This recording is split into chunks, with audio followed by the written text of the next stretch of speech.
Let's see, coming up in the future. Definitely. Yeah, I'm just now got everything set up on my side, getting the YouTube. Oh, and also for the the quiz, because I didn't have the time to put that together. And I was thinking about putting like a really cool quiz in honor of Carmel, talking about because it's like this is Women's History Month, and last month was Black History Month, and next month is Earth Day, which is kind of like Science Month. So talking about Black female scientists. So quiz about that. Yeah, yeah. But I didn't have the time to look into that. So they're staying hidden figures. And but the honor of science and my presentation is about like networking to get more chances. We'll do a lottery style because luck is just a matter of having the right skills at the right time. So if you're there at more times, you'll get more luck. So what we could do, I googled literally random number generator on Google, and you could set your range for like 1 to 10 or 1 to 20. You click generate, and it just randomly puts a number. So we could just assign a number to the participants, and there you go. Okay, cool, man. I like that sweatshirt. Thank you. Yeah, it feels very good.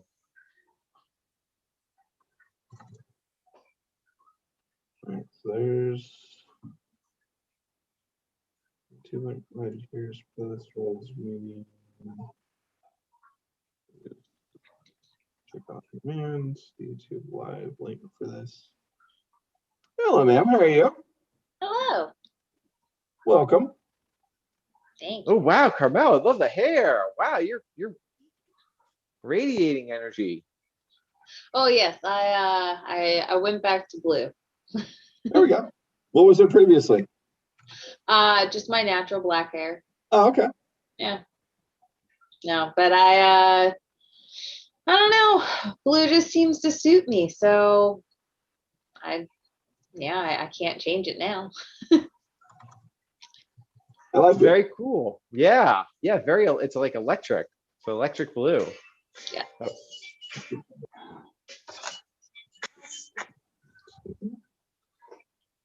So that was my alarm telling me to get ready. I snoozed it before. Gets me in the mood. Awesome. So have you dyed your hair other colors before? No, and I won't.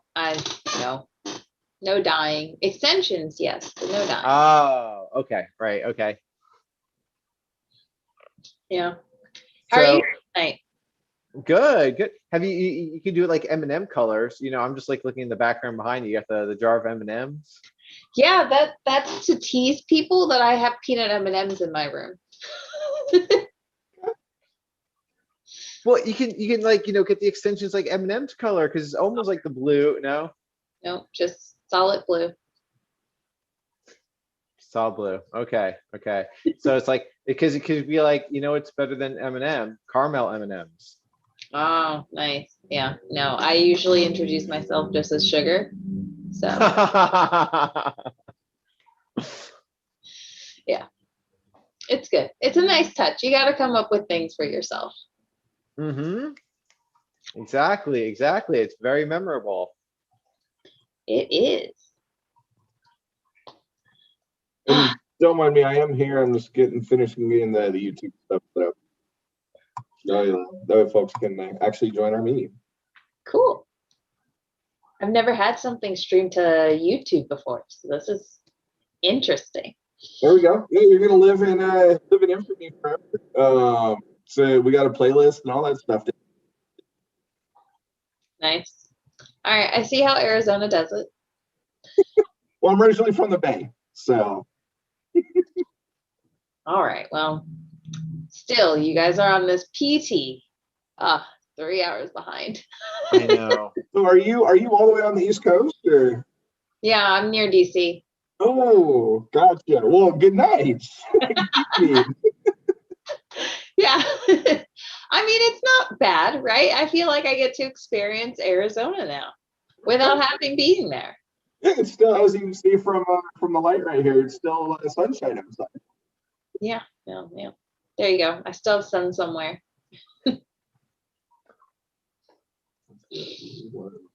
Yeah, I call Phoenix the city where the sun never sleeps. That's good though. Yes. It is. It is a lot of those vitamins and also, it's what makes us famous as well. We have the most famous star in our own backyard, the sun. Very nice. Very nice. Yeah. I remember I did a team activity where we went farming, which all of us were like, did you just ask Salesforce consultants and developers to go into nature? We have to farm first before yeah, no, and we did. Oh, it was very interesting to watch everyone like get in jeans and overalls. I showed up in a dress and rain boots and was like, I guess we're doing this. Yeah, no. And then afterwards, everyone got to go and enjoy the fruits of the brewery. And I just laid out in the sun. Like, if I'm going to be in nature, I'm going to take it. There are no bugs here. There we go. There we go.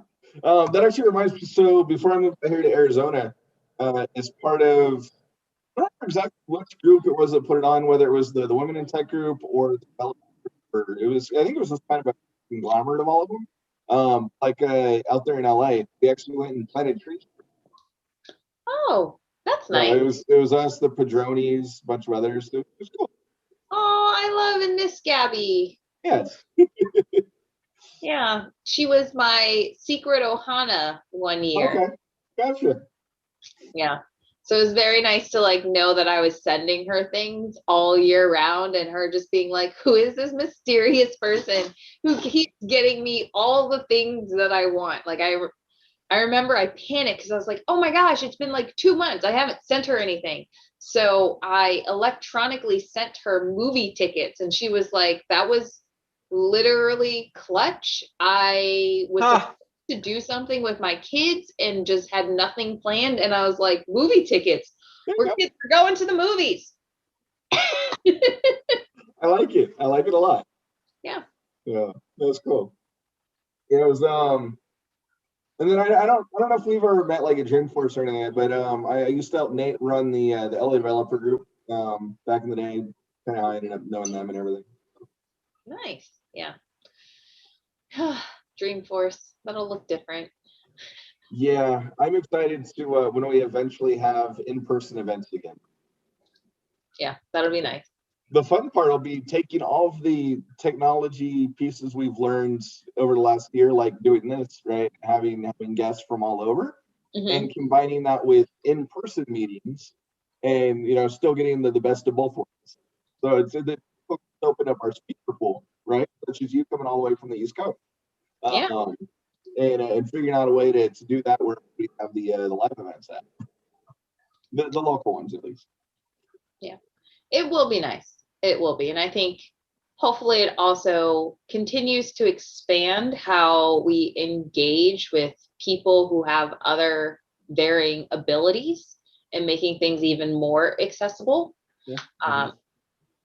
I think that something that was very cool. I don't know if you guys possibly knew, but this week there was the Nonprofit Technology Conference, N10. And they had someone who was going through and I think essentially like kind of listening to us and then doing screen reading, right? And like actually captioning what we were talking about. And I was like, that is excellent. That's amazing. Like just trying to make strides for those who are not in the hearing community. That's and awesome. making sure that they are still able to enjoy the content. Definitely. That's cool. That was pretty jazzed. So I come from the Salesforce military, that force background, and it was pretty cool. We had the first essentially blind veteran actually through a screen reader and stuff, and becoming a certified Salesforce. So it was pretty sweet. Yes, I like that. I like that. Also, Donald, we might have to connect. I was just connected with a man who is going to be leaving the military very soon and transitioning out. And he's taking a dynamics course. And I was like, that's really great. I'm going to need to meet with you. We're just going to talk. You're going to leave that course behind. Yes, indeed. I'm going to bring you into a much better community with people who have experienced exactly the same thing. And they're basically just going to get you what you need. We're just going to set you on a path. Yeah. A good path. Like, please come over here. I think No. that'd be awesome. Yeah. Look at that. Salesforce just connecting. Just instantly. So that was pretty unexpected. This is all because of you, Jason. We're people relationship management people.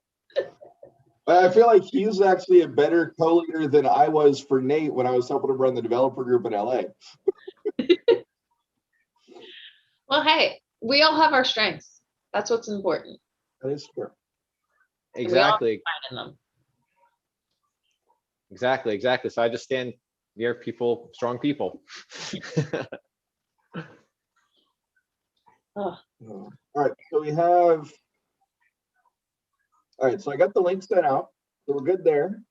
So everyone that was part of this should have gotten an email that says YouTube live link for tonight's meeting. We have 2 people as of right now that are watching on YouTube. We're obviously not going to start for another 6 minutes. But yeah, it's great to give you all an update and let you know that. Well, actually, literally, it's gone from 2 to 3 in the time I was saying this. So. Hey, I'm happy that people are here to listen and learn and gain knowledge on science. Lots of science. Not too much, though. Salesforce science. Salesforce science. Yeah, it's important.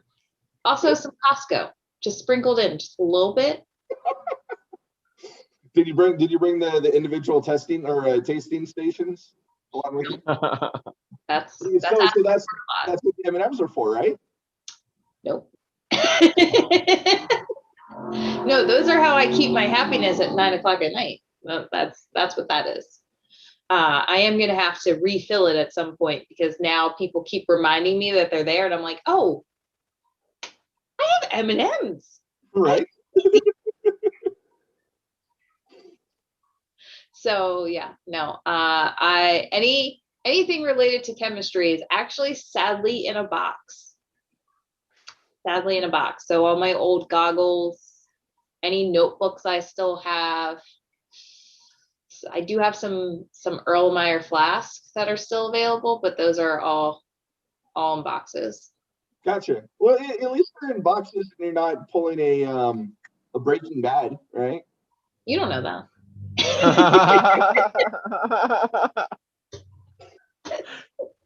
It's a cover. Yeah, you don't know that. We have to have a taxable income, which is the Salesforce side, right? Exactly. I gotta hide it somehow. All those bonuses. Right. Good stuff. Breaking badges. I feel like that's the next title. All right. Oh gosh, what's the name? There's a really creative guy in England, and he made a calendar. He made like he made a calendar for every month. Do you know who I'm talking about? Nope. No? Okay. So just the idea. He did covers of movie posters, but all about Salesforce. And he did that every month last year. And then at the end, that's when I caught it in December. He did like the Avengers, and he put like Astro on Captain America, and Einstein is Iron Man, and like the Hulk is the bear. And so Cody, yeah, Cody's the Hulk. It's just pretty much like a green Cody, where he's like, ooh. That's nice. Yeah. All right, I'll have to find it, or you'll have to find it in here. Yeah, I'll connect it.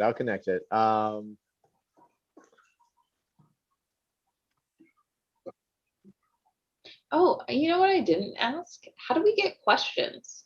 Chris So I am keeping an eye. So I have 2 monitors, right? And on this one is the actual YouTube thing. So as they come in via the chat, I will basically, depending on if you want on the spot or if you want like after you're done with what you're saying, then I can come in with those questions, and I'll essentially tell them to you. Sometimes I'll actually write them into the comments box so you can see them beforehand, and then answer them as you get a chance. And then what I try and do is I try and come back later when I actually repost the video into the playlist, and have it as a comment down in the thread. So with the question and then the answer. Nice. Look at this. You guys are so savvy.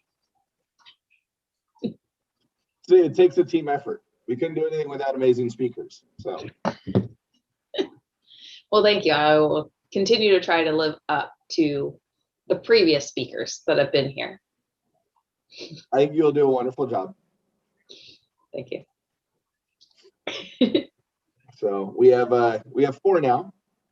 So maybe we'll do 6:35, somewhere between 6:30 6:35. So we usually get the last 2 meetings that we've done like this. We've gotten somewhere between like 10 and 15. The videos end up getting like 100 plus views throughout the lifetime or over the month. But as far as making sure this time works for everyone, that's kind of the hardest part. So, and if we would have known, or if I would have realized that it was 9:30, I might have started earlier. No, I would have done it if it was 11 my time. Where am I going? To the movies with Gabby. She's in Illinois now, so she's closer. It's easier for y'all to go get sushi now instead of every time I went to SoCal and got sushi with them. So that's a good point. That's a very good point. I'll have to go see her in the new house and be like, hey, I showed up. It's good to see you again. Your past secret Ohana would like to get. Actually, I can't remember what her favorite food was. I know we always used to go get sushi. Or sushi. I haven't had that in a while. So we're up to 5. Christopher Warrington, thank you for coming. And good evening to you as well. I love it. They're just watching the commentary. See, and just like that, every time I mention the number, it goes up. So now we're at 6. See, they're all starting to pour in now. Yes. It's good. It's good. It's nice to meet you all, Trailblazers. I can't see you, but I know you're there.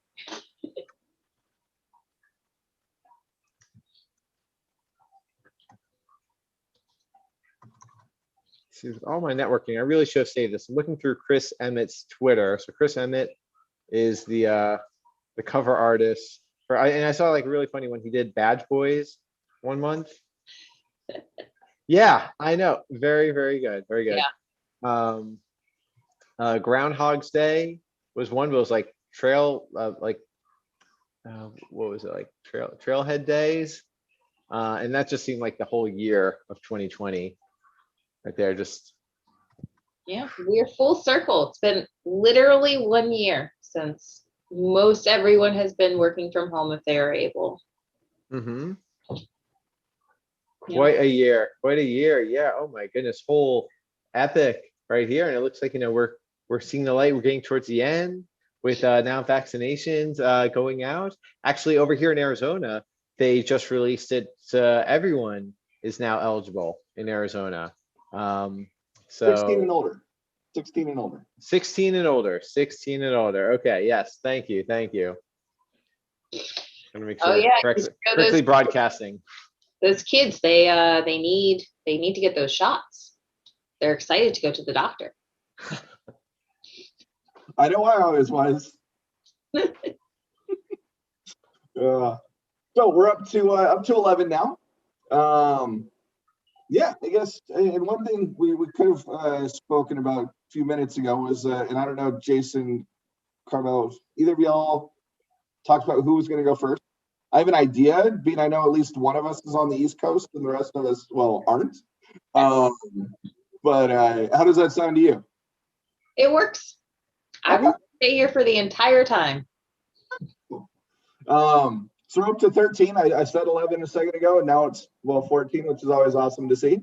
So first off, everyone, welcome to this month's edition of the Phoenix Salesforce Admin Group. Of course, Donald Boris here. Always got to rep the Vet Force shirt, aka Salesforce Military.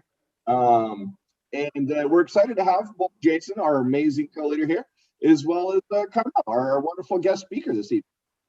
Hi, everyone. I'm from the East Coast, so good evening to you all. So, yeah, and everyone else, it's definitely great to have you. We're going up. With that being said, this is being recorded. Obviously, we'll post it to the playlist like we have the last two at the end of this. And yeah, I guess Jason, want to go and just provide a brief intro for anyone who hasn't been here, and then pass it off to Carmel. Okay, great. So here we are, March. There's been a lot of madness. It's been the year of madness. So I don't want any March madness. We've had a whole year of madness. So let's try to get some methods for our madness. And what better way to do that than with science? So Carmel, I met on my journey, which I'll share more about the journey for the second part. As Carmel, as a scientist turned consultant, could be able to help us understand the science of consulting and for being able to be analytical and experimental and innovative and wonderful. You know, she wasn't born this way. It was an experiment. So that's not wrong. And at the end, stay tuned, everyone, for the end, because we're going to be giving away for a prize giveaway. It was supposed to be quizzes. I was supposed to be making a quiz, and I was really excited for the theme for you, Carmel, with you being the speaker here, because right now we're in March, we're in Women's History Month. Last month was Black History Month. Next month is Earth Day, and I could just call that like Science Month. Okay, from the sustainability. Yeah, Science Month. And so like here you are, like right there in the middle of it, right? A Black woman scientist. So I was thinking, ooh, what trivia can I get about that? And I didn't get time to get it, so it's still like hidden figures. If you know any fun facts of Black female scientists besides Carmel, that's great. Let's get it out there. But for our giveaway is going to be like a lottery type of drawing, which is like the opposite side of science, unless but it goes mathematics. It's going to be mathematics, and also it goes into what then my presentation's about, which is my trailblazing journey, how I trailblazed with networking. I did 150 informational interviews in a month, and the reason is because this goes with the science of luck. A great quote I picked up is that luck is just a matter of having the right skills at the right time. So if you're out there, you give yourself more time, you're going to get more luck. So if you don't win today, try again.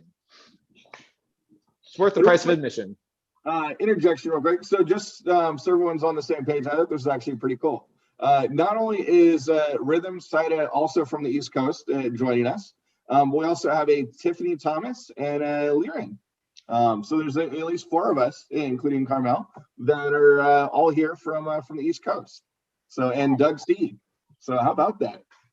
East Coast is repping. Right. So the one other thing I want to say real quick is for anyone in YouTube land, if you have any questions, please put them into the chat box on the right. And as you put your questions in, I will put them into the Zoom that we're presenting from. And our speakers will get some. So with that being said, Carmel. All right, I will kick us off. Well, thank you both for letting me join here at the Phoenix Salesforce user group meeting. As everyone has said, my name is Carmel James, and this is the science of consulting, which I think is pretty cool. So a little bit about me is that I am formally trained as a chemist. When I went off to college, I thought, oh, I can do things like maybe pre-law, or perhaps, no, I would never do English. I was going to say that because I know it's a popular major, but I couldn't do it.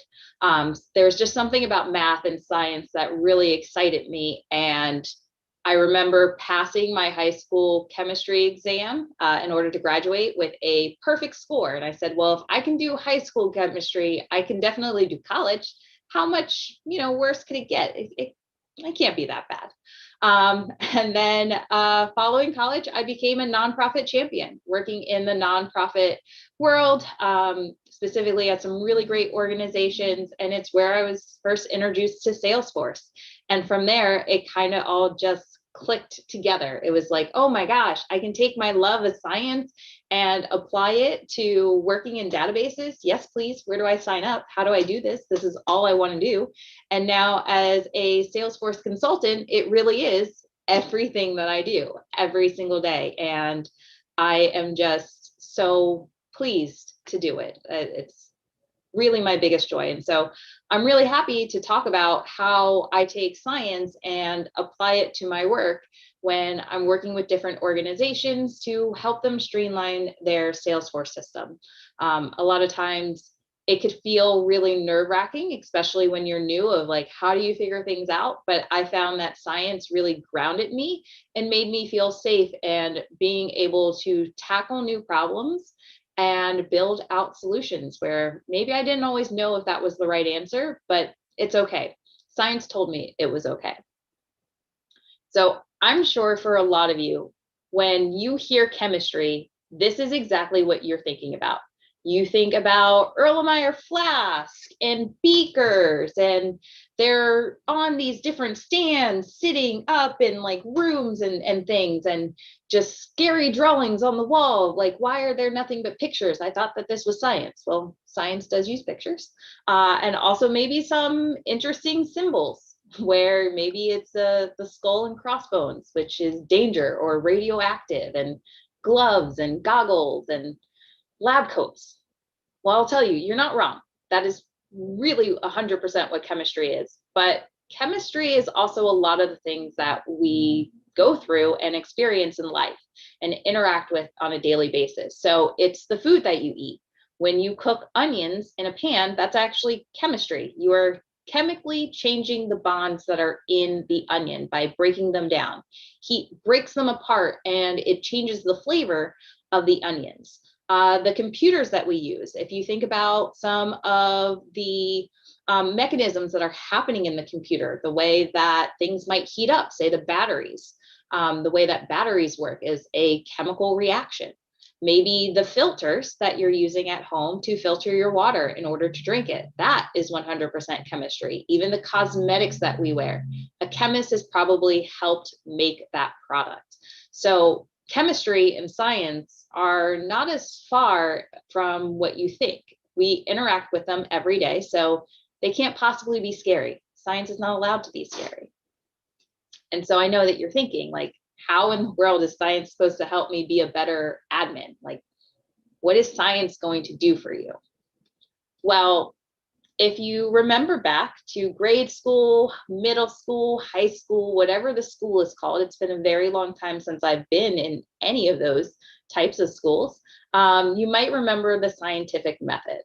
And the scientific method is what I really think about every day that I go into work and I sit down and talk to my clients and hear their problems. This is what's going through my head. And it's really what science has taught me, not only chemistry, but biology, physics, even math. Math is really just science, but with less fun things, less chemicals, less things that you can touch. But the scientific method is really what I root my work in. You start with your observation or your question, which is really, what's the problem? What are we dealing with here? Followed by research. Well, what exactly is causing the problem? Why are we experiencing this problem? What do you have to find out in order to understand the problem? Which then leads us to our hypothesis of, okay, so we know there's a problem and we know we have to do something about it. So what can we do? How do we solve this and stop it from being an issue? Which leads you to your experiment, where this is the fun part of science. This is really the fun part of Salesforce too. It's where you get to test and validate whether or not your hypothesis is correct. Did you figure out the right solution to solve your problem? Followed by analysis. Also, one of the key things in science that any scientist does is they analyze and say, great, what did you do? Why did you do it? How did you do it? It's, the 5 W's and an H: who, what, when, where, why, how. And it's your chance to take a step back and just kind of think about things and reflect a little bit on what has happened and why. And then finally, you get to your conclusion, which is taking everything that you've just done from the observation down to analysis and putting it all together to say, great, I'm going to just package it. And this is what we learned from conducting this experiment. And here's the end of our hypothesis. And what's nice about science is it says, great, we're just going to redo that over and over and over and over and over and over and over and over and over again until you keep coming to the same conclusion, and then you get to call that the truth. Because if you've done it 100 times and every single time it comes out basically the same, well, we're going to call that the truth until we do it, the 101st time and it doesn't come out the same. And then we're going to take that and we're going to say, great, let's look at this a little bit deeper and figure out why did that not work? And then again, it's a cycle. You're going to repeat, figure out what's your problem, what's causing it, how do we fix it, how do I test it, why did it happen that way, what did we learn? And that is the wonderful thing about the scientific method. Best part is it can really be applied to anything. So I don't know if any of you are out there are really big store fans, but I absolutely adore Costco. By the way, I'm in no way affiliated with Costco, so I just want to put that out there. I just happen to love going to the store a lot. And when I go to the store, I'm sometimes overwhelmed by the decisions of laundry detergent, which feels like a very simple thing, but sometimes I change my mind when I get there and I'm like, I've got, 6 hours to kill. Of course, I could spend 6 hours in Costco just looking at laundry detergent. Like, wait, does nobody else do this? Maybe it's just me. But when I go to the store, I think about the scientific method. And I'm sure you're thinking, like, how in the world does the scientific method play out here? Well, if we start at our observation phase, we know that we need laundry detergent. That's kind of why we're here, right? Like, we're going to the store, we know that we need something. So we're going to get laundry detergent. And part of our next phase in the research is saying, great, well, what are my options for laundry detergent? So these are 100% options from Costco. You can get the Kirkland Signature, which is Costco's version of laundry detergent. You can have Tide, maybe with OxyClean. I don't know if you need that advanced power. Or you can go with Downy, which apparently is always super fresh, right? And so you're like, great, I know I need to pick laundry detergent, and your hypothesis doesn't always have to be something that's concrete and saying, like, I'm going to test laundry detergent to see which one's more efficient. That doesn't necessarily work here when you're just trying to pick it. So our hypothesis is really like, I need to pick a laundry detergent, but I'm not sure how to do that. And so our experiment phase is going to look just a slightly different. We're going to start by saying, okay, well, let's look at all three and let's start with understanding, well, how much laundry detergent am I getting? If you go with Kirkland, you get 194. If you go with Tide, you get 150 fluid ounces. And with Downy, you get 165. Now, the size of these bottles when you're in the store look all the same. The only way you can do this is to read the label. And you're like, okay, well, I do want to not have to go to Costco that often. So maybe I go with the largest one. And then your brain's like, are you sure? Have you considered the price of how much this is? And so you start looking at the price and you're like, okay, Kirkland is about $18. That's not bad. Tide is 23. Okay, that's coming out as the most expensive one. And then you have Downy at $16.49, which is the least expensive. So you're like, okay, I've still got some options. No, the price didn't help me in figuring out, like, which one do I really need to buy? So then you're going to add in another variable to this experiment of trying to figure out what laundry detergent to buy by saying, well, how do I feel about these brands, right? Now, again, I love Costco, so I'm going with Kirkland. Like, I love it. It's the thing that I use, and I actually do use Kirkland. Again, I'm not affiliated with Costco. Please don't tell them that I did this and then like say Carmel told me that I can only buy Kirkland. I did not say that. I just happen to really love Kirkland laundry detergent. But Tide, I don't feel so strongly to Tide. I don't know what it is, but I don't like it. It's probably a past experience. Maybe it was the Tide Pod challenge that kids used to do some days. I don't know, but I'm not in it for Tide. And Downy, I really don't have an opinion. I've never tried it. It's a laundry detergent. So after conducting these little experiments of looking at variables, like whether or not, what are my feelings to it, right? Like, do I love it? Do I hate it? Do I have no opinion? What's the price of all of them? How many fluid ounces am I getting? I get to start making some comparisons. You know, I've run my experiments to figure out what are the results of each of these. And now I need to go into that analysis phase and figure out, well, which one am I going to pick? I mean, I still have to make a decision, and I have to leave Costco eventually because I don't know if they'll close the store with me in it, but I hope they won't. So you start thinking, well, which one has the most fluid ounces? Okay, well, Kirkland has the most fluid ounces, but it's medium price, right? That feels very reasonable. Whereas Tide has medium in terms of fluid ounce. Actually, no, it has the lowest amount in fluid ounces, but it's also the most expensive. And then I start thinking, well, does that mean it's the best effective? I don't know. Maybe it's not, and that's why I hate it. Again, I have no idea. I'm not affiliated with any of these laundry detergents. And then finally, you have Downy, which is the average amount of ounces at an average price. So honestly, when it comes out, if you're really picking a laundry detergent, it's kind of a wash, right? Like, you can pick the one with the most fluid ounces and hope it's not the most expensive, or you can pick the most expensive because you really love it. Or you just pick the one with no opinion because it's just Groundhog's Day all over again in March 2021. And you're like, I just want laundry detergent and I want to get out of the store. So when it comes down to it, whether or not you knew it, you kind of actually conduct science every single day, especially if you've ever had this problem at the store where you just want something and you're trying to figure out which one to get.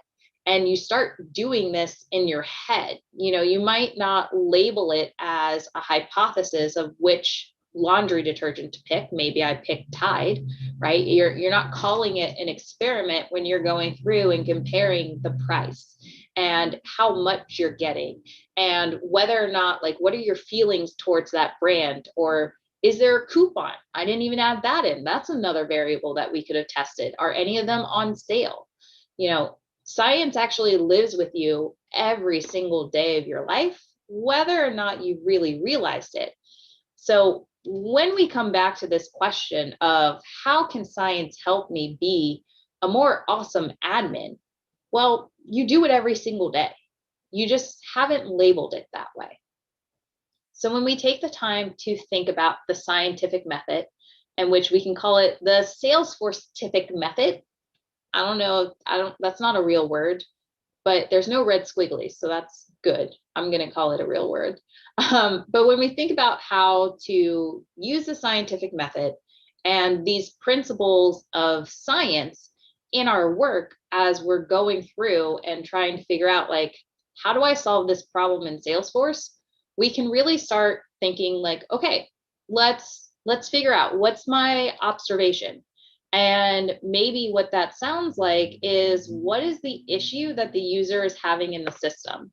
Because a lot of our work happens because someone was having a problem and now they need our help, which then leads us to say, well, we need to do some research.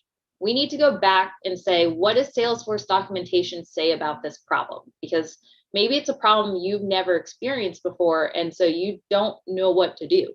I have help.salesforce.com bookmarked on any of my browser windows. In fact, when I just type in H, I use Google Chrome, and Chrome is like, did you mean help.salesforce.com? Because that's how often I reference it. I do a lot of research in my job to make sure that is what I'm thinking actually supposed to happen that way? Which then next, as I'm trying to solve these problems, I'm going through to my hypothesis phase to then say, well, what are these updates that can be made? Can I change something to the configuration? Do I need to change something to the process itself? Now that I've done this research and I have a good understanding of what is and is not supposed to happen, where do I go from here in trying to figure that out? And that's really your solutioning. You're trying to say, great, I hear that you have a problem. Here's what we're going to do about it. Now, it can be very scary, especially when you're starting out in Salesforce, to be like, is this the right solution? Quite honestly, I have that fear every single day. Now, we'll talk about some tips that science gave me at the end, but I want you to know, don't be afraid of that feeling. The best part about science is that anyone who did science and came before us also had no idea what they were doing. They just tried something and kept going. That's what the scientific method is about. It's about guiding us and saying, try it and keep going, right? Like, do it once. Okay, what did we learn? That's fine. Do it again. See what you get. So if you ever have that feeling where you're like, is this the right solution? Don't worry. The Salesforce method has your back. It does. You just got to say, like, we're going to try this solution and see what happens.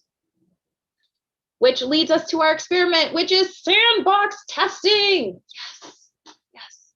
And if you're not excited about sandbox testing, you should be. The sandbox is my best friend because I can destroy it as many times as I want and it never gets mad at me. It just says, thank you. Please refresh me after you have built 2 configurations or more in here so that I can match production because I want to know that I have the latest changes. So just like in our work, our experiment is going through. We build the configuration and then we build our test records and we actually test it over and over and over and over and over again. And if you've never done that, you should definitely start doing that. Test it for every iteration you possibly can, even for the things where you're like, nobody does that. Do it anyway. What do you have to lose? Nothing. Actually, you have nothing to lose except for knowledge, which then leads us to the almost end. I was going to say the end, but it's not there yet. It leads us to the analysis phase of our work. After we're done going through and testing all these things in the sandbox, we then get to ask ourselves, did this actually resolve the issue that a user came to us with? Did I solve the problem that they told me was an issue? Did I create more problems? Which that has happened before. And if it's happened to you, okay, it's happened to me. Don't worry, like that happens and it's totally fine. Again, the Salesforce method has our back. Science just says, great, just note it. It'll be okay. We'll figure it out in a second. Which then leads us to the conclusion of, well, how do we keep track of all these changes, right? Like maybe you found out, okay, great, yes, this did work and it's exactly what I need and I'm going to push it to production. Wonderful, that's excellent. But what happens when you make that change and then 2 weeks later you go on vacation and something breaks and one of your coworkers tries to fix it and there's no history of how or why this brand new change is there? In Salesforce, our conclusion really comes to, how are we keeping track of this? Is there a central place where we can document everything that we've been doing so that if somebody else comes to step in and help because you're out for a day, you went on vacation or you, I don't know, just took a walk and for whatever reason, Salesforce has apparently blown up and nobody knows how to use it anymore. There's a place where someone can go and understand why you made the changes that you made and how exactly you solved that problem. And then you just repeat it all over again, right? And then it's just like, great, what's the next problem that we're solving? This list view doesn't work? Wonderful. In your mind, you're not going through and separating it out as what's my observation? Have I done my research? What's my hypothesis? Did I do my experiment? It's not those words. but the scientific method supports you every single day.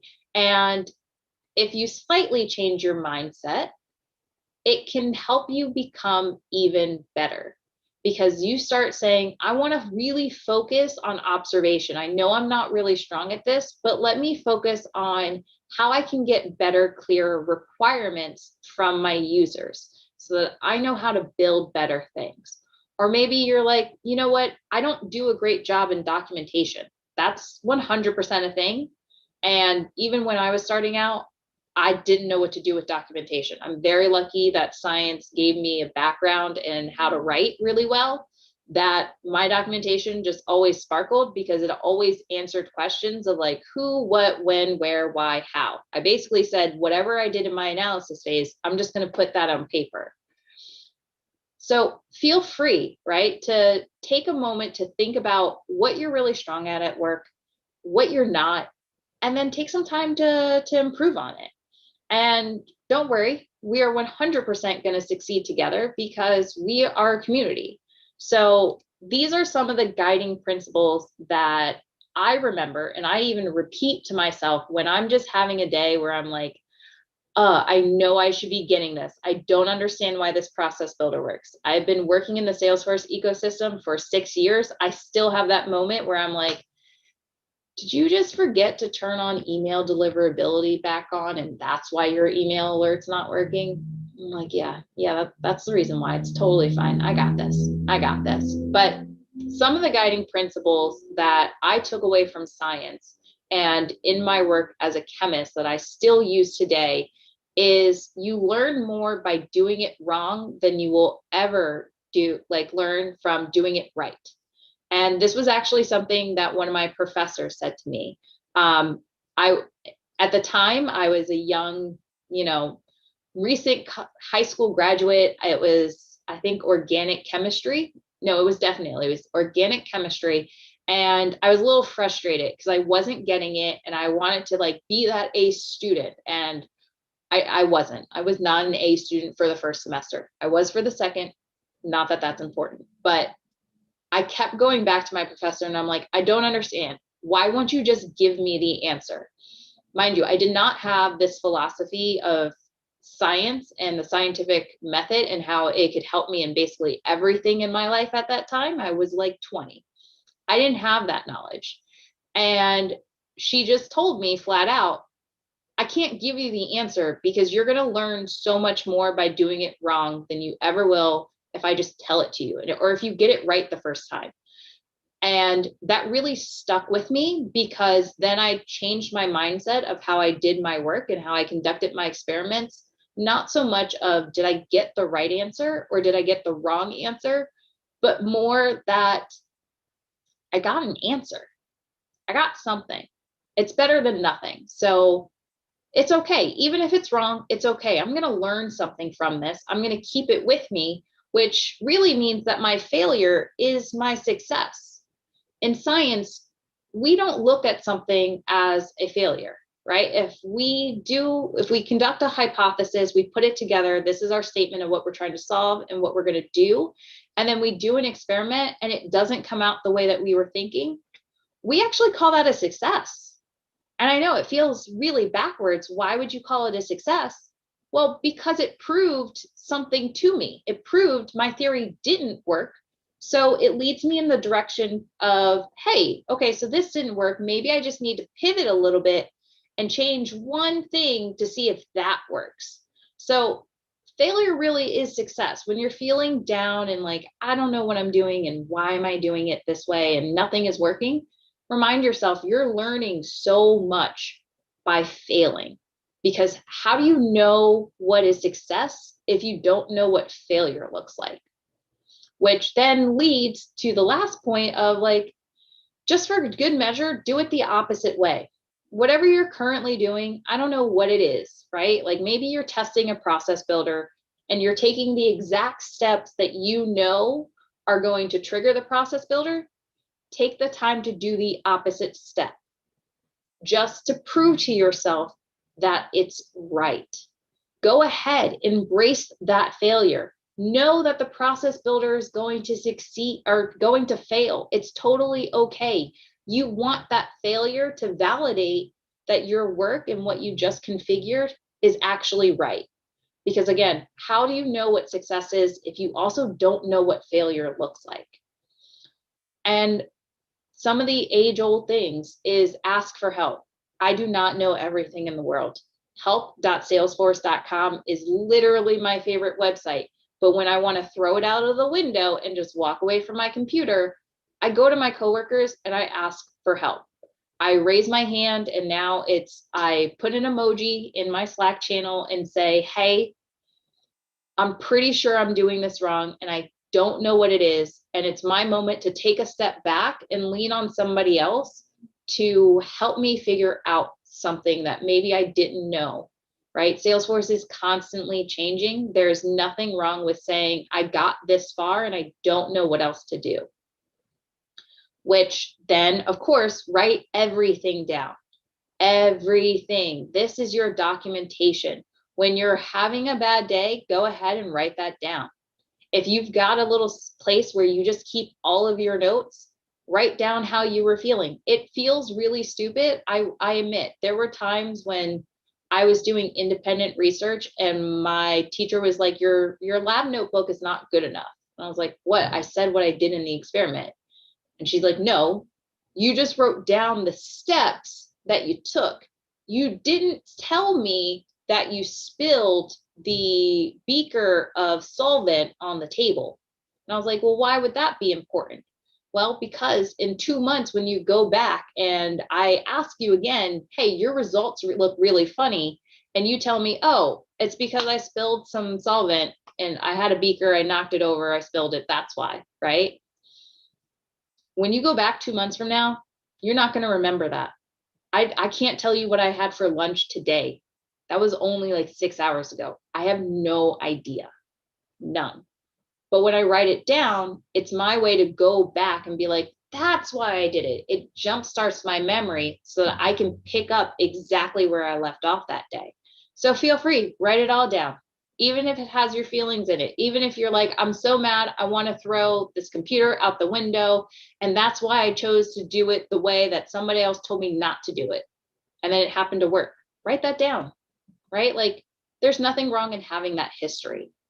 And lastly, when you do have those moments where you're just like, I'm going to tear my blue hair out, just dance it out. I love Grey's Anatomy. And that was the thing I actually just took from Grey's.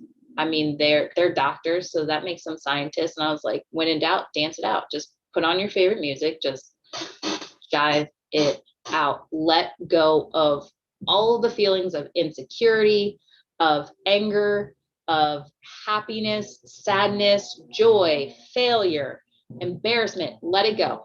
Put on your favorite song and just let the music wash it away. I do that every day. When I'm not on Zoom calls and talking to people, there's just music blasting 24/7 because it's what keeps me calm. So if dancing it out isn't what does it for you, by all means, feel free to figure it out. Maybe it's eating the peanut M&Ms that are in the back that I know you guys have been staring at. And yes, they are delicious and I will probably eat them after this. But find your thing, right? Like, don't let anyone take it from you and make it yours. Make sure that you shine in that thing and it just becomes the thing that you are known for. So those are my guiding principles. And I hope that they give you some comfort, hopefully some comfort that science has been with you your entire life. You might not have known it. And if you're like, I'm still not really strong in science, it's totally okay. You don't have to go and get like a PhD in chemistry. I certainly didn't. I only have the bachelor's and I'm very happy with it. It helps me every single day of my life. And if I had to do it over, I 100% would do it exactly the same way.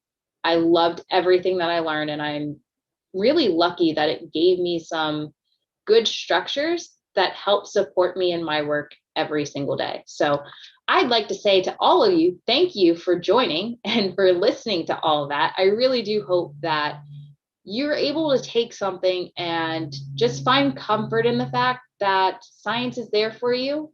And if you ever have that moment where you're like, I don't know, by all means, feel free to like find me on Twitter or not Instagram, maybe email. You can email me by all means, but let science be your guiding light. If it hasn't been already, just know it's there for you all of the time. So thank you all. That was awesome. And granted, that was the first time that I've heard of the Salesforce method. I love it.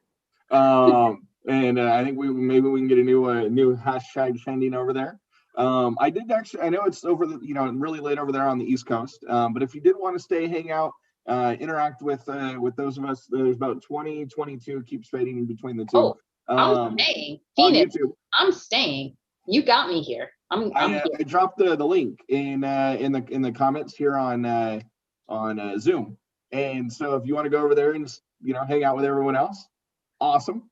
If not, I totally get it. I know you said you're here, but again, it's it's hella late over there, so it is what it is. But no, either way, thank you very much. That was honestly, like, it was partially hilarious in a very positive way, and B, it was awesome. So thank you very much. Yes. Oh, were there any questions? Did anyone want to ask anything while I'm still here? I actually just posted again as kind of a reminder, seeing if there were any questions, and there was not. But yeah, if they do post any, that's another reason I was saying if you wanted to hang out, maybe they come up with some questions, as time goes on. All right. Well, everyone, I will then see you in the chat. Again, thank you, Phoenix User Group, for letting me be here. I can't wait to watch your presentation, Jason. That was wonderful. Quite an act to follow. Oh my goodness. I mean, you got chemistry, literally. So yeah, like, and that pun just all the time. I gotta use that. So yeah, so I'm really really excited that presentation, to be able to help the Ohana to be able to be trailblazers, because that's what trailblazing is. It's innovation, it's experimentation for all those sensations. So that was really wonderful. And so how I was able to meet you, Carmel, you're on the East Coast. I'm on the Grand Coast. It's the Grand Canyon is what I call it.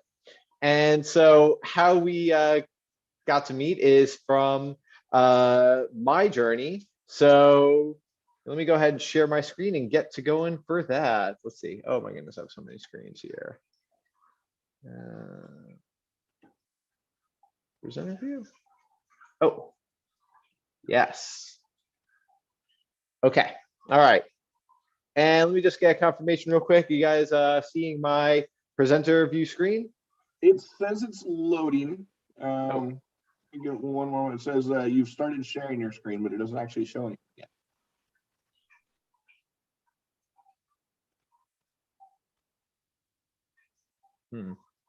Okay, let's see.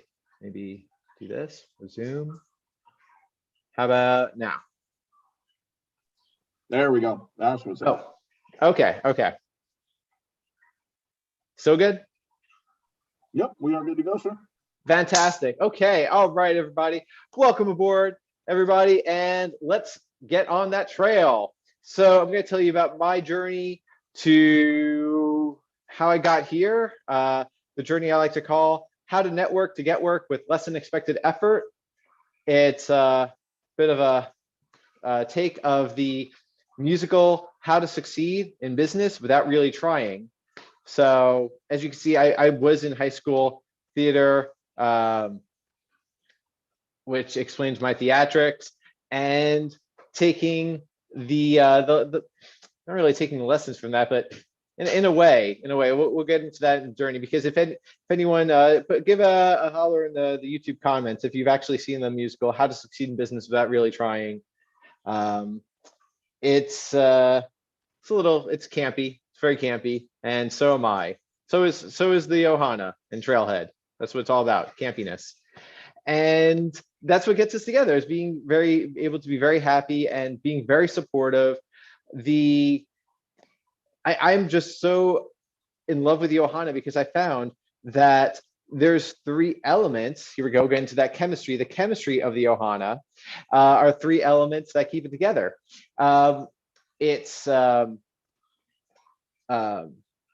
the three elements is that the people are, oh gosh, it's been actually a while since I've gone through those three elements.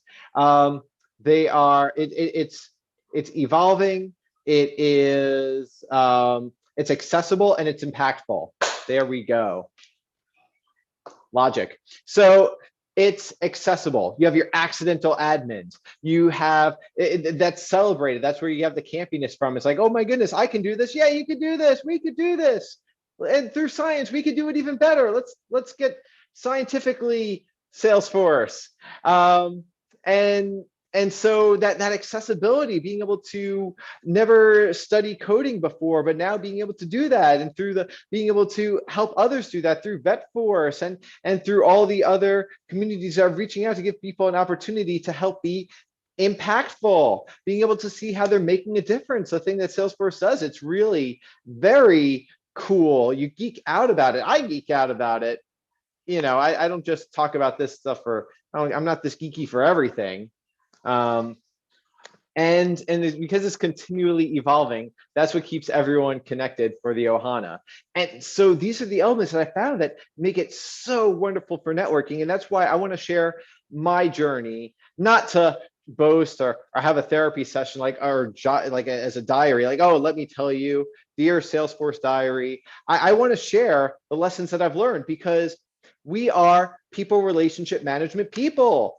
And I want to make sure that you are doing those best practices in CRM for your users, those best practices you want for your users and for your admins, documentation, how you can be able to apply that for your networking.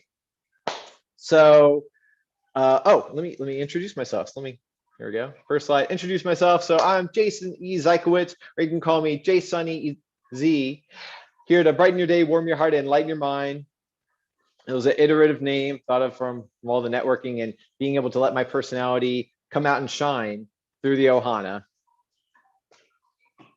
And for shining, we're going to cover these 4 steps that I've covered. This is my method for being a people relationship management person, to network, to get work with less than expected less than expected effort.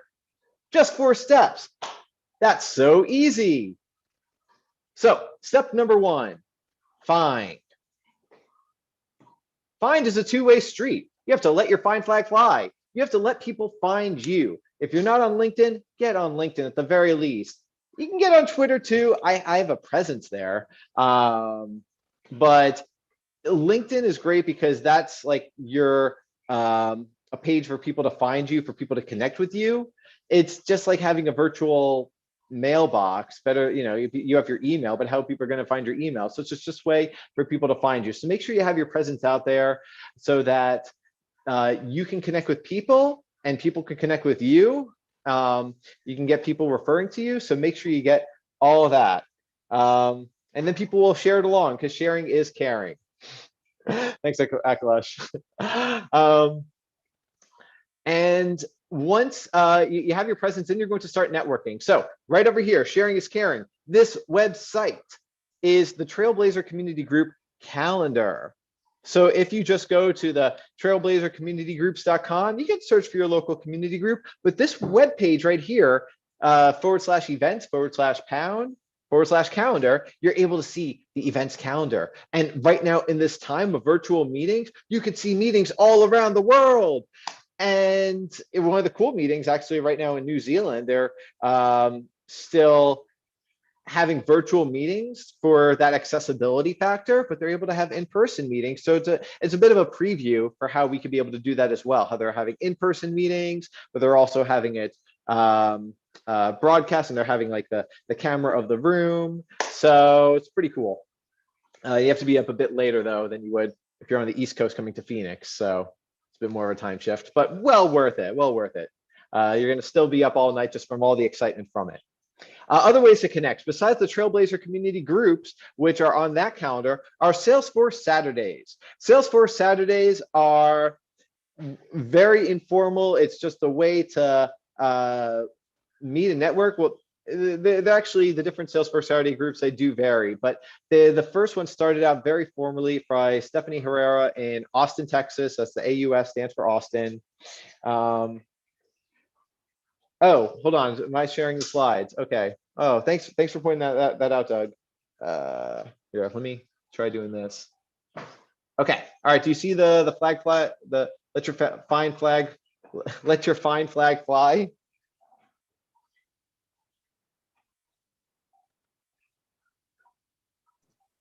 We do see the let your find flag fly. You see the find flag flying. Okay. Okay. All right. So I guess maybe it was a bit of a delay. Okay. And I talk very fast. I'm breaking space and time. Carmel, I hope you better be calculating these mathematics of my speed. Okay, cool. Yeah. So I see that now. All right. So there you go. So there's the website. Salesforce Saturdays. There's different groups all around the world for Salesforce Saturdays. They're harder to find than the Trailblazer community groups because they're not official Salesforce groups. The first one started by Stephanie Herrera, who just said, hey, on Saturday, I'm just going to go to the coffee shop and do Trailhead. Anyone who wants to do Trailhead on a Saturday, meet me at the coffee shop. First one, no one came. Second one, someone came at the last 5 minutes and she was like, oh my goodness, I'm sorry I'm late. And Stephanie said, oh my goodness, you're here. Yay. So, and then from there, it snowballed. So Phoenix over here is the second one that started, and then they've just grown all over. So over here are just 3 examples. They have other ones. There's in Minnesota, Seattle. There's a lot of places, but I find some of them are harder to find. What I like about Austin, Phoenix, and Raleigh, North Carolina, RTP. I don't know if anyone already identified that. But you gotta be quicker on that keyboard. So Raleigh, North Carolina, they're all on Meetup and they have weekly meetings. And I think that's another just really great CRM break, people relationship best practices, just being predictable, being easy to find. So having routine meetings, even if it's just you, just make it a deal to show up. So that's what's great about those groups and how they do their meetings. So it's easy to find. And then also the fourth tip for finding people is finding interest. So for instance, I joined the IIBA, the International Institute of Business Analysts. There's also PMI, Project Management Institute. There's also a Tableau community group. And there's also community groups for Toastmasters, for science people. Find networking groups, and through that networking, you're going to be able to develop yourself professionally and develop your network professionally, because that's the key. What networking is so wonderful is that it's you're shooting for the stars, but if you miss, you're going to be living on a cloud. So you're able to go towards your goal, your moon mission, but you're getting knowledge on the way. And you should not lose sight of that. Do not be discouraged about saying, oh, I don't have a Salesforce job at this time. Okay, well, pace yourself. How can you keep slow and steady so that you can win that race? If you just take that break, you're going to be, as the hair goes. So you want to make sure you are steady as that turtle, staying with the race by having good, sustainable practices for your schedule and habits. And from there, once you're able to find people, you can then develop sustainable habits about how to connect with people. So let's connect for CRM your LinkedIn. This I'm so enthusiastic about because we're people relationship management people. And this is something I see as such an oversight. I get LinkedIn connections now a lot more than I've gotten before. And it surprises me when I get a LinkedIn invite connection and there's no invitation message. I will always put a message in the invitation. I don't care if we are talking right now and you know me. I'm going to put a message in there because in the future, I don't know if I'm going to remember where we met. I don't know if I'm going to remember where you met. I don't know if we're going to remember this conversation, what we were talking about. It's your feed. It's your post. Put a post about what you met about. So that is CRM your LinkedIn. Put an invitation message so that you're making things obvious to the oblivious. That's why my definition of customer service is making things obvious to the oblivious, so people are not thrown off of those validation rule errors and all that stuff we admins know about to try and keep people on the happy path. We could be able to have the right types of fields for them to select. We could be able to have a system that is a great user experience. So give yourself in the future and the people you cooperate with great a great user experience. And this is key because here's this model called Go from Invisible to Irresistible. At the end of the slides, I'm going to share my resources. This one I picked up from a podcast called Sales for Nerds. And this is the author, John Livesay, talking about, it was from, he's author of a book, Better Selling Through Storytelling. And his model is the 5 I's, go from invisible to irresistible. And I want you to keep this model in mind as you're connecting. This is the model for sales if you're selling something. It's the model for yourself as you're connecting with people and having a network, how you can be positively patient instead of passively pessimistic. Passively pessimistic is like you try to get a sale. Oh, those people, they're just so rude. They didn't want to buy my sale. You try to connect with someone. This person's not responding to my emails. They're so rude. Well, maybe they're busy. Maybe they didn't see you. Maybe your message was not appropriate. You have to be able to be positively persistent by putting an appropriate message and scientifically learning what is the best message for the best person. So we start off at step 0. These are all lettered, but I should have numbered it. A is 0. Step 0, invisible. They don't know you exist. They never met you before. So that's it. This is step 0. You haven't met before. Step -1 is insignificant. I'm calling this -1 because this is perhaps even worse than being invisible. Insignificant is spam. This is when you get those LinkedIn messages of people who are just like trying to sell you something that's not for you, and they just want to connect right away just to sell you something. And it puts your guard up. People won't listen to you if they don't like you, and they won't like you if they don't trust you. So you first have to build trust. Then you could be able to speak. Once you're able to build trust, you can have a conversation and you can listen to them. And when you listen to them, they're going to like you because they like themselves and they like having someone who can empathize and listen. And once you listen to them, you're then able to speak because you understand them better. They like you. And now you can be able to give appropriate feedback. So that's how you can be able to have someone listen to you how you could speak to the mind by first speaking to the heart, and before that, speaking to the gut. So the gut, the heart, the mind. You want to be approachable. You want to be respectful, and you want to be then knowledgeable. So insignificant, be very cautious, be very patient, positively patient. You want to keep yourself busy with many of those networking leads. Interesting is step 1. This is if you're networking the right way. You're connecting to someone at a meeting and they connecting with you. Oh, great, you're both in Salesforce. Great, that's interesting. Oh, you both like Toastmasters. That's interesting. Interesting is something where they can respect it. They know what it is. Like, I see a Ferrari. That's interesting. I know what a Ferrari is. I know people who have a Ferrari. Now, am I going to be buying a Ferrari? No, not now. I see you work in Salesforce. You're looking for a job. Do I have a job for you? No, not right now. But I know the job you do, and I think what you do is interesting. We can have a relationship. Interesting is just acknowledgement and acknowledgement for who you are, your own unique value. You're not selling something. You are being respectful to be able to you're having integrity. So another I right there. Interesting is integrity. Intriguing is when the time is right. That is the matter of luck, having the right skills in the right time. Intriguing is they're leaning in so much their cup is spilling over. Intriguing is they are asking the questions about, I mix those two up. Intriguing is they're intrigued, they find you very good. Interesting is now they're giving interest. Those two words are kind of synonymous. We're going to just stick with this. Okay, so the step 2, which is really letter 4. Step 2, the intriguing. the step they're now leaning in. They now know, ooh, I have this position. Oh, I have this project. Ooh, I need this help.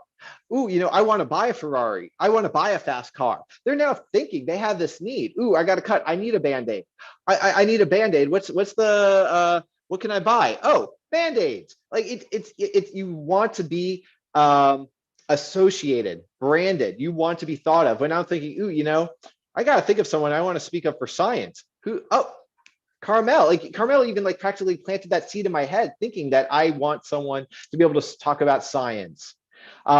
So that's the great beauty of being interesting and then being able to create those opportunities for you. So you're intriguing.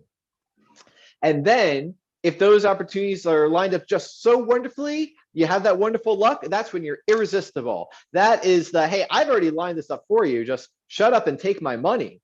That's being able to just say, okay, yeah, I know I've already planned everything out. I have no more questions. I don't want a salesperson. I want to answer my questions. Intriguing, you're answering my questions.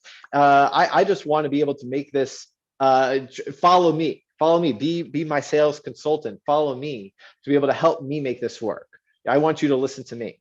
So those are the 5 I's. More about that, I'll link at the end for John Livesay's podcast. And later I'll link to his book as well.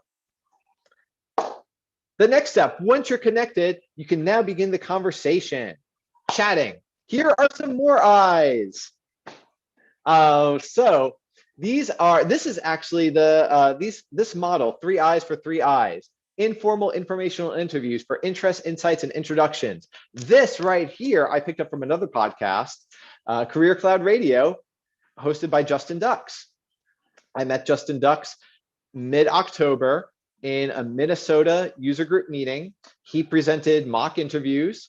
And from that, I was really impressed with his presentation. I found it very, I was leaning into it. So I looked at his podcast, binge listened to the whole podcast, got down to this episode right here, informal informational interviews for interest, insights, and introductions.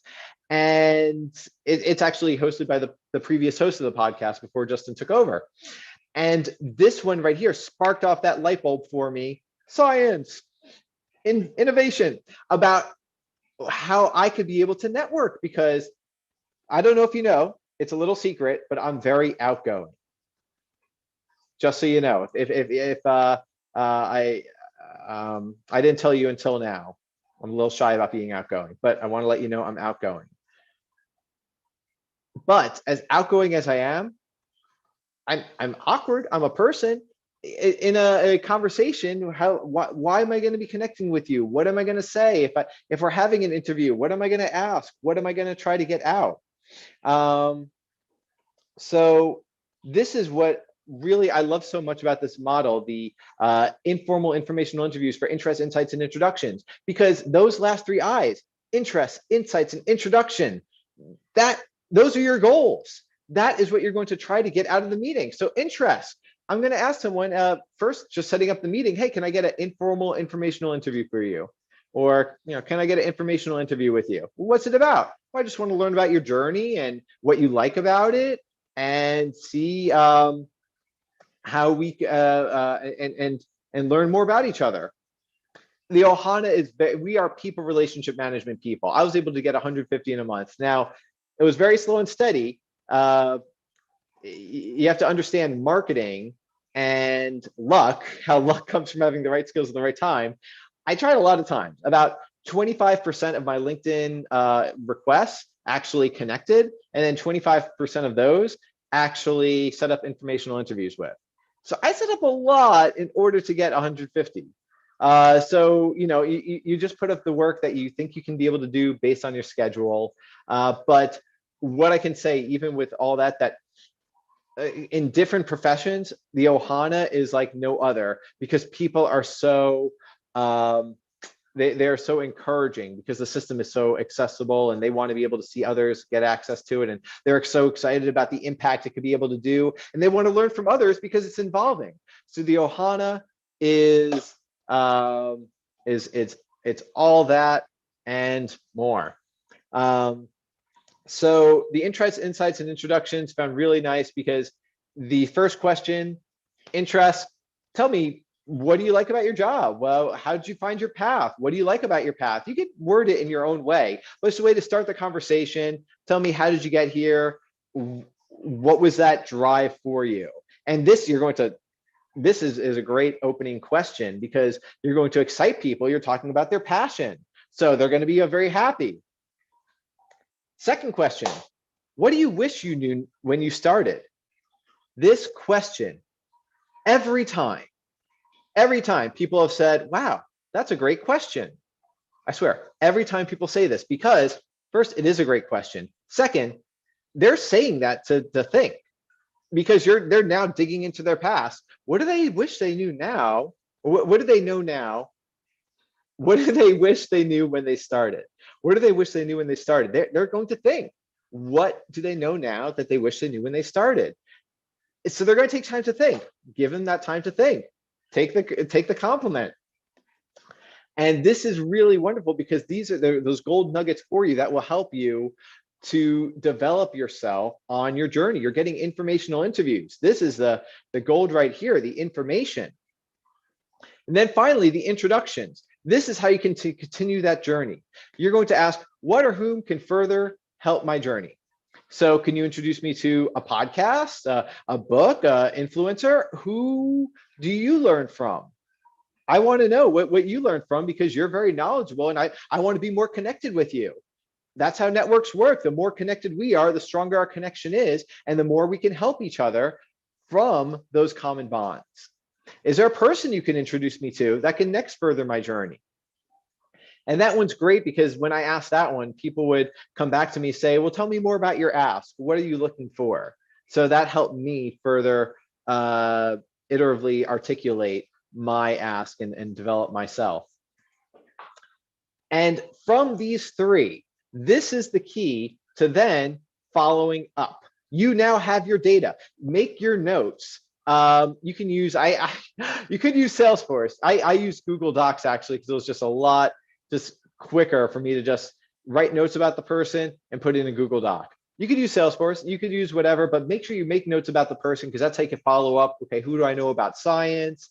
Who do I know in VetForce? Make those notes, put that in there, and manage it however you want. It doesn't have to be as complicated as Salesforce. You're not following a pipeline for anything. So that's why I just have as just my log about people, where I could just Control F and search for keywords.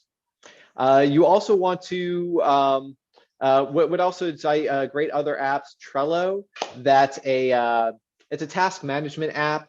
It's a Kanban app. So it's a series of columns where you can be able to say, this is the column for the people I'm going to follow up with. This is a column for books that people have recommended. And this is a column for books that I'm reading. So that I'm going to see books that people recommend. I'm going to see what's available from the library, or what's available in my timeline. When something's available from the library and in my timeline, I'll put it over to what I'm actively reading.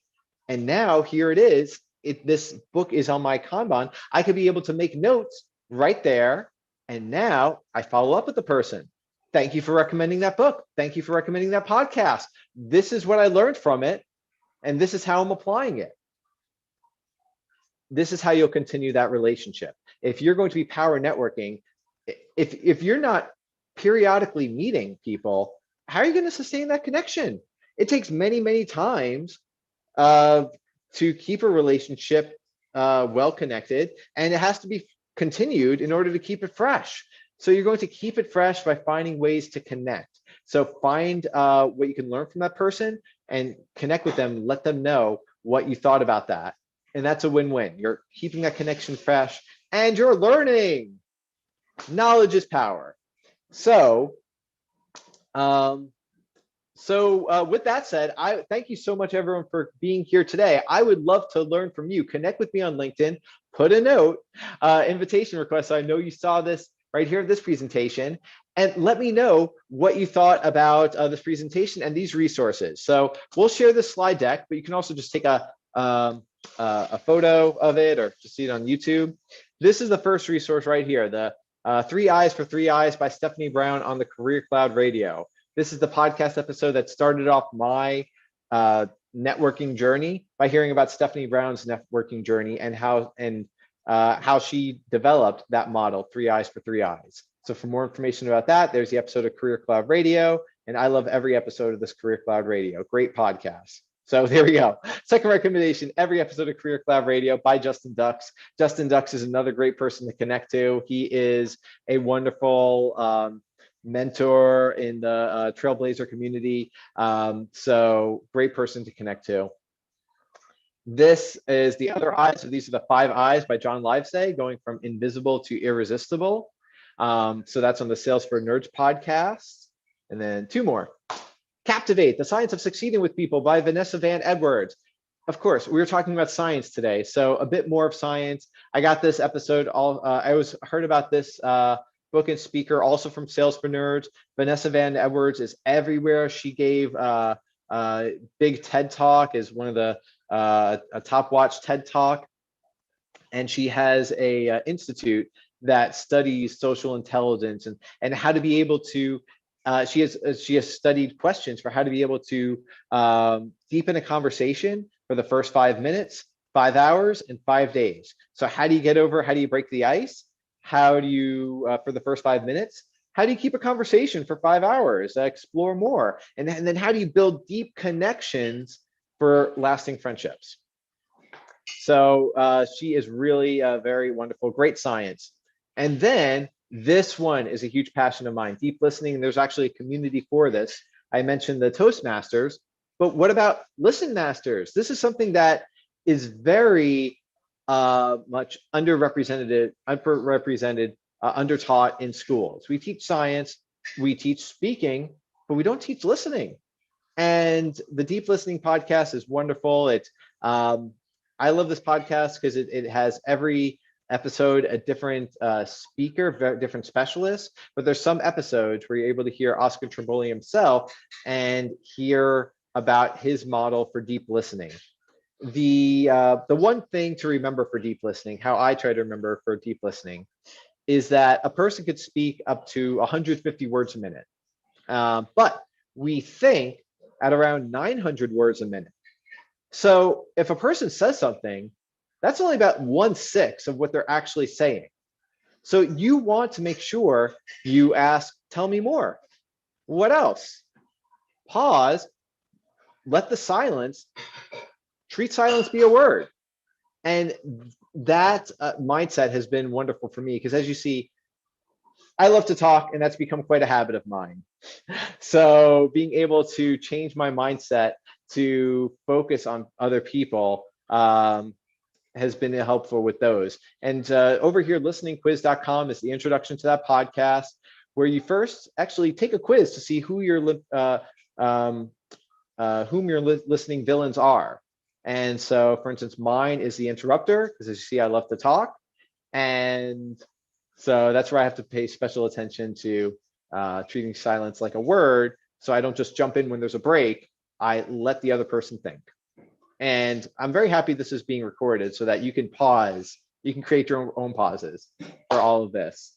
But for any further questions, feel free to reach out to me. I'd love to talk about any of those topics. And let's succeed together. Yay! Thank you. Ooh, that was awesome. Thank you. So, there we go. Just trying to get rid of the video. No, it was awesome. Thank you, Jason. As far as questions and so forth, so far we actually don't have it. We have some good interaction going in on the thread, but no questions as of right now. So let's just pause for a moment. If anyone has any questions, please feel free to put them in the chat, and we can get a hold of them and hopefully answer them to the best of our ability. So I'll give you a minute or two for that. While that's popping up, Jason, did you have that site that you were talking about as far as like the number generator or whatnot? Oh yeah. All right. So I know you did, when we talked about this earlier, you said something about you can set the number. So let's say it said 19, it looks like. Nice. And what we could do, we could be able to just see the participants. And from the participants, we could just go by that list that we see on the participant list. Okay. So basically, we well, it tell says- them to choose a number between 1 and 19. Is that right? No, I would say we see the participant list on our side, because if people are choosing number, they might double it. So I say, like, just from your view, if you click on participants, although from participants, I only see 6 people, although 19 are watching. So if you want to be a guest involved with the raffle, you have to be involved in the chat. Jump in the chat, say something, you got to participate. Participants. And that's what I would say, that's not necessarily accurate, because I know like Justin Raines came in and commented earlier, and there's some other people that I'm putting on here.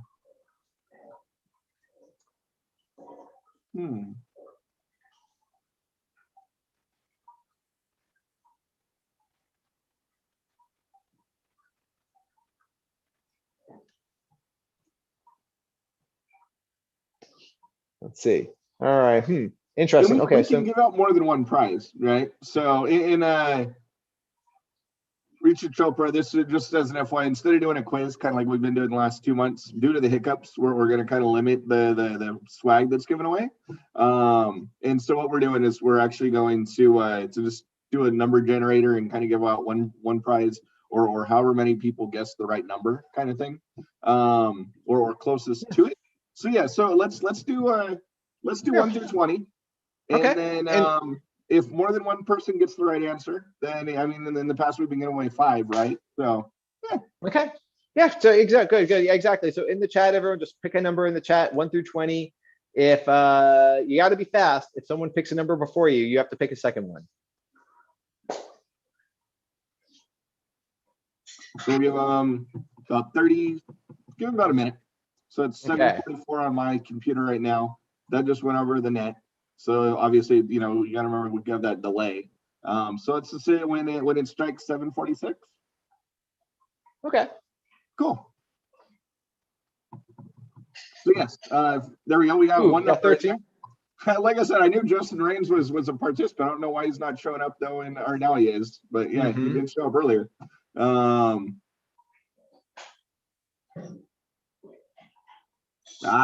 you got to choose another number.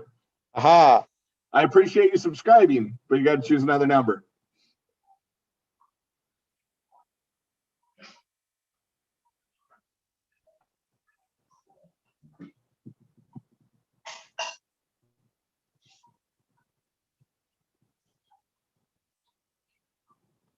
And then April, I do apologize, but you should probably choose another number as well. We're trying to basically, as Jason was saying, we should have, there we go. Oh wait, I think I saw 3 also. Yeah, Brian already got 3, so pick another number. Sorry, April.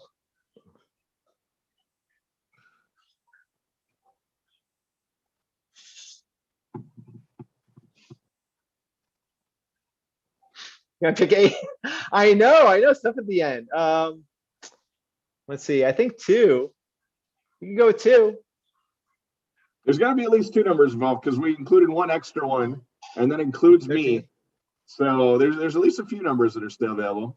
Oh wait, Justin actually chose that one first. That was the first choice out the door. So we still got numbers available, or 2. There we go. 12.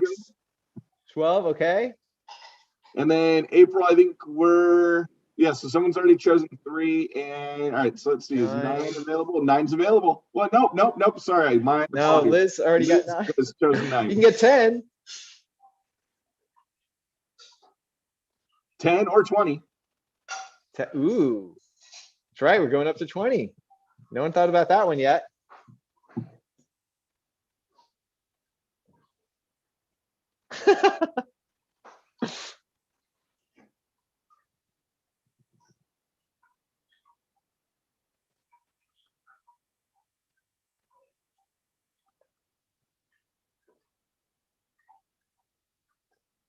All right, let's 2. see. Yes, 2. 2 was 2 I saw was available. Alrighty, there we go then.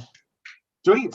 So, and I guess Jason, can you share your screen when you're choosing, or when you're doing the? Yeah, we'll make it fair. Here, I'll show you how I do this. Okay, this is how I do it. Do. Random number generator. Okay, so here we go. The random number generator. I just Googled random number generator, and hooray for Google. Shout out to David Liu for building this.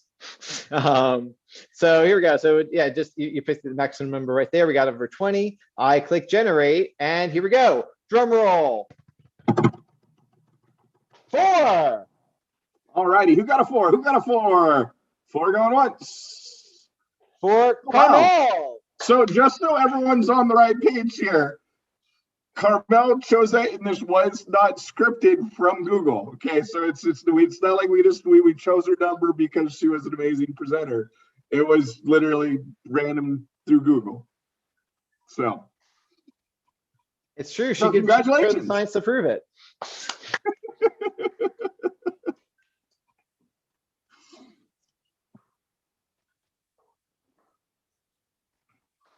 So cool. So let's just since we still have everyone else here, let's go ahead and click this one more time, and hopefully we don't get another. No offense, but hopefully we don't get another 4.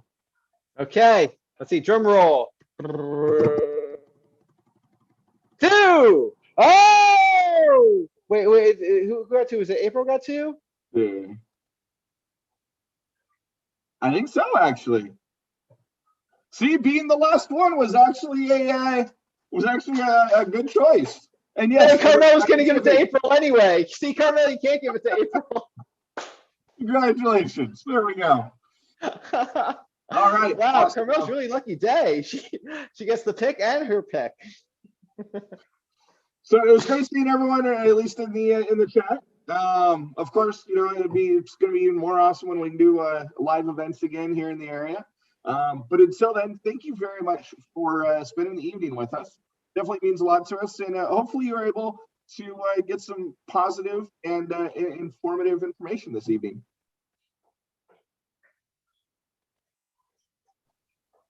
Yes, and stay tuned for next month. We're going to have another fun group together of presenters. So 2 fun presenters for next month. Stay tuned for more information. That confirmation is going to be coming through, but we have something more themed for April. And just that'll be the little riddle. What could be themed for April? I have some ideas. And if you have any suggestions, please go into the success.salesforce.com site and add them in there as a comment. Other than that, April Phoenix, please send me an email. Actually, I will put my email here in the chat. And I look forward to seeing y'all next month. Aloha.